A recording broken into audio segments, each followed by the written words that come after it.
no início do governo Bolsonaro, ou logo depois que ele se elegeu, e eu fiz uma previsão. E eu não gosto muito de fazer isso, porque às vezes a gente só lembra quando a gente acerta, né? Quando a gente erra, a gente não lembra, cara. Depois você é cobrado pelo erro, né? E porque eu falei assim, olha, o PT fez muito bem ao Brasil em vários aspectos e fez muito mal à democracia brasileira, não discutindo temas importantes que poderiam melhorar muito a vida e as instituições do Brasil. E Bolsonaro iria Inclusive reforma política, né? Quando reforma tinha condições de política, reforma fazer. tributária, em muitas questões que o PT errou profundamente, e eu sempre digo, não vou perdoar o PT por ter feito isso nunca. Isso não quer dizer que eu não possa eventualmente, numa eleição, votar ou não, porque a gente não deve nunca guardar mágoa para a eleição futura.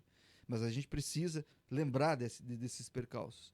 Mas a previsão era, o Bolsonaro vai fazer muito mal ao Brasil, mas vai fazer muito bem à democracia. E isso acaba, de certa forma, se concretizando, né? As instituições, elas apesar de sofrer, apesar de se é, ter várias situações, elas começam a colher frutos dessa fortificação. A gente vê uma justiça brasileira fortificada, a gente vê um Congresso Nacional que está à beira de colapsar no auge do clientelismo, que provavelmente vai vir um Congresso melhor.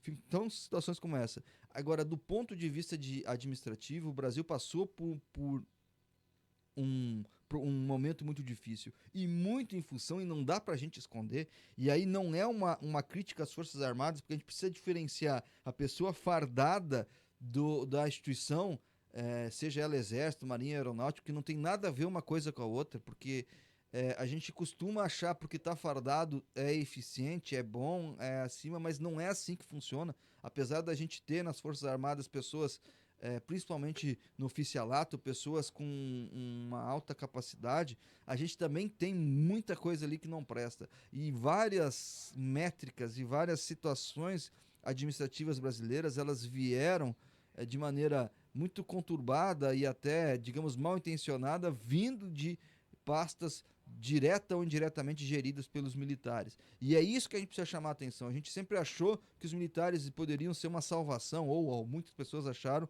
do ponto de vista administrativo, e eles não o são, por um fato que eles não são preparados para isso.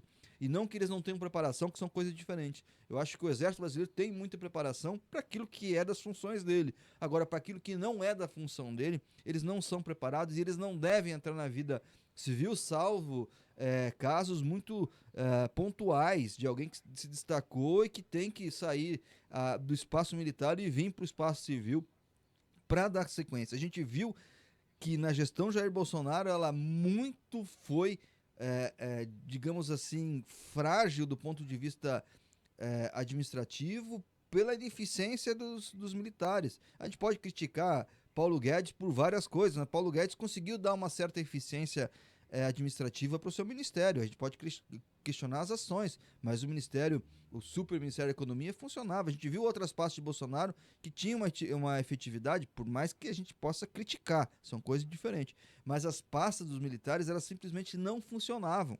Elas paravam em coisas muito simples. E a gente não pode esquecer que teve ministros da saúde que eram generais. Então, isso entristece profundamente quando a gente olha, e repito, isso não é contra as Forças Armadas, muito pelo contrário, as Forças Armadas brasileiras são uma coisa, as pessoas que vestem a farda são outra coisa completamente diferente.